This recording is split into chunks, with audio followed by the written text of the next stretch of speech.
All right, so let's talk about the problem with modern raised beds. Most of us think we're doing the right thing by building them, but there are some hidden issues that really hold us back. Most raised beds fail for one simple reason.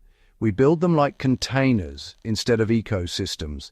We fill them with bagged soil, plant into them, and then spend the next 5 years pouring in compost, liquid feeds, and amendments just to keep yields stable. The result is dependency. The soil collapses biologically, nutrients leach out the bottom, and the bed becomes a high-maintenance box that constantly needs fertilizer to perform. The $2 raised bed I'm talking about doesn't work that way. It feeds itself because it was designed to cycle nutrients internally from the start. And if you're serious about growing food long-term, this is the kind of system you should be building. If you value practical systems that reduce inputs and increase results, subscribe to the channel now. This is Farm Logic. We test things in real gardens, not on paper.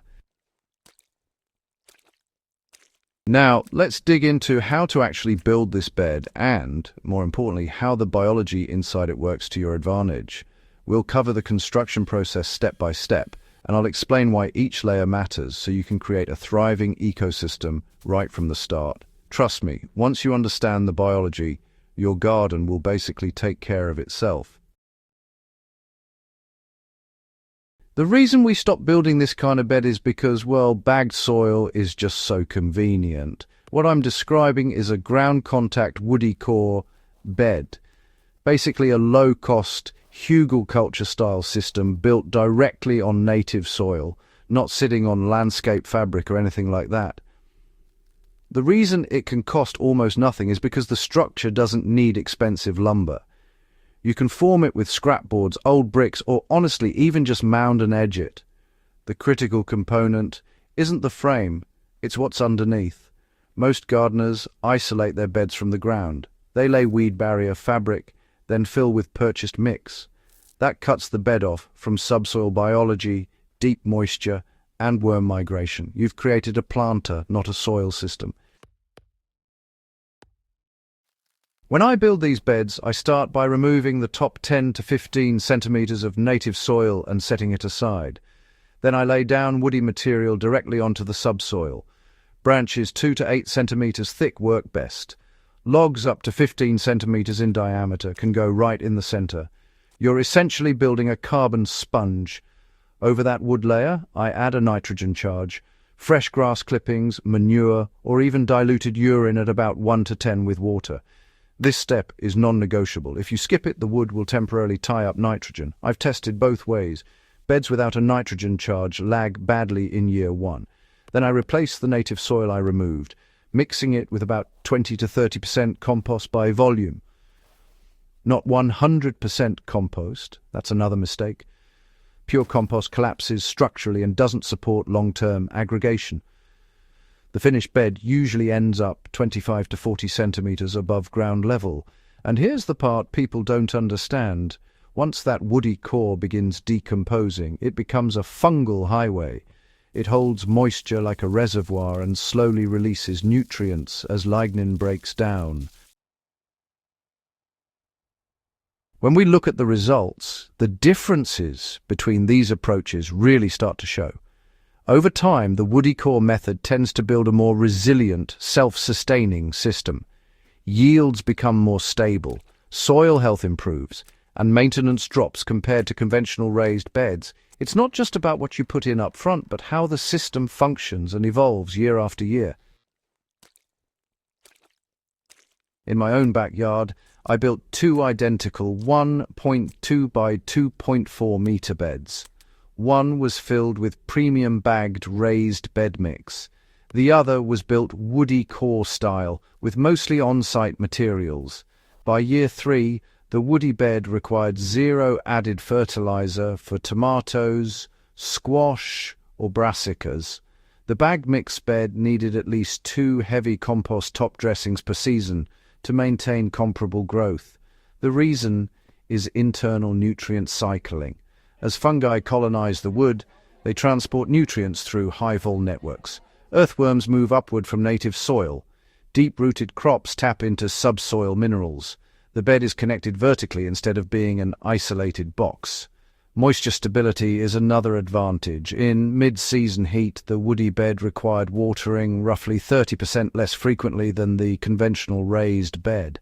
I measured soil moisture at 15 centimeters depth during dry spells. The woody bed consistently held usable moisture longer because the decomposing wood acted like a sponge. This is not magic, it's physics and biology working together. Let's talk practical tips and long-term strategy, because, honestly, this is where the real value comes in. If you're considering this approach, start by using what you have: branches, logs, leaves, whatever's local and untreated. Layer your materials thoughtfully, making sure you've got enough soil on top for strong root development. Expect a bit of settling in the first couple of years as the wood breaks down. Top dressing with compost each season helps maintain the bed's height and feeds the soil biology. Over time, you'll notice less need for outside inputs and more consistent plant health. Remember, this isn't a quick fix. It's a system that rewards patience and observation.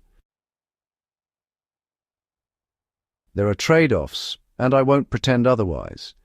Year 1 can be slightly slower for heavy feeders if your nitrogen charge wasn't sufficient. That's why I recommend adding at least 2 to 3 kilograms of manure or equivalent nitrogen source per square meter during construction. By year 2, performance stabilizes. By year 3, the system often outperforms conventional beds. If you're gardening in a small backyard, you don't need heavy timber.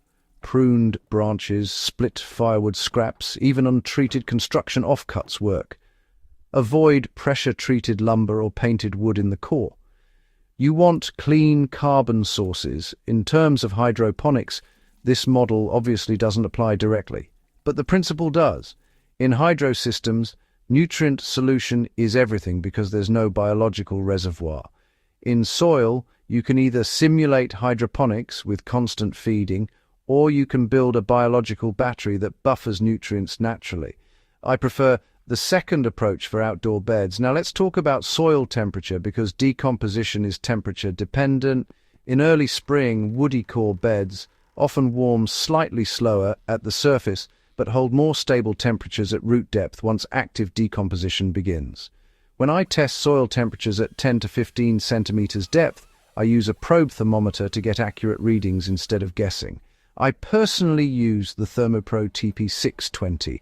It's marketed for kitchen use, but temperature is temperature. It gives a fast digital readout, it's waterproof, and I can use it to check compost piles, soil cores, even blanching water after harvest. If you want to check it out, the link is in the description. It's not mandatory, but measuring instead of assuming makes you a better grower. Back to structure. One mistake I see is building these beds too tall without enough soil on top. You need at least 20 to 25 centimeters of actual growing soil above the woody layer. Shallow soil means roots hit wood too early and performance drops. Another mistake is using only massive logs. If your entire core is thick hardwood logs, decomposition will be slow. I mix sizes. Smaller branches fill gaps and increase surface area. Faster breakdown equals earlier nutrient cycling. By year 4 or 5, you'll notice something else. The bed slowly settles as wood decomposes. That's normal.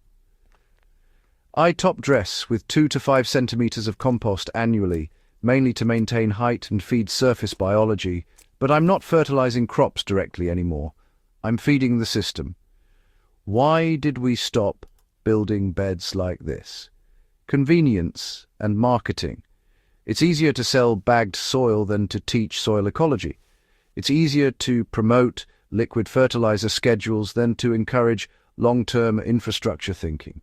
Modern gardening leans toward inputs instead of design, but if your goal is yield, stability, and lower ongoing costs, infrastructure wins. In a 10-square-meter backyard garden, converting even half your beds to woody core design can dramatically reduce your compost consumption over 5 years. Instead of importing fertility constantly, You're storing carbon and cycling nutrients internally. This isn't a beginner trick, it's a long-term strategy. You won't see dramatic overnight growth spikes like synthetic feeds produce. What you'll see is consistency, strong stems, stable leaf color, reduced blossom end rot in tomatoes because calcium cycling improves as fungal networks mature. The $2 figure isn't about being literal down to the cent. It's about recognizing that the most powerful part of the system is waste wood and native soil, materials most gardeners already have. If you're building new raised beds this season, stop thinking about what soil to buy and start thinking about what biological engine you're installing underneath. If this kind of grounded, system-based gardening makes sense to you, subscribe to the channel and share this video with another serious grower. Growing better food isn't about pouring more fertilizer into a box. It's about building soil that feeds itself year after year.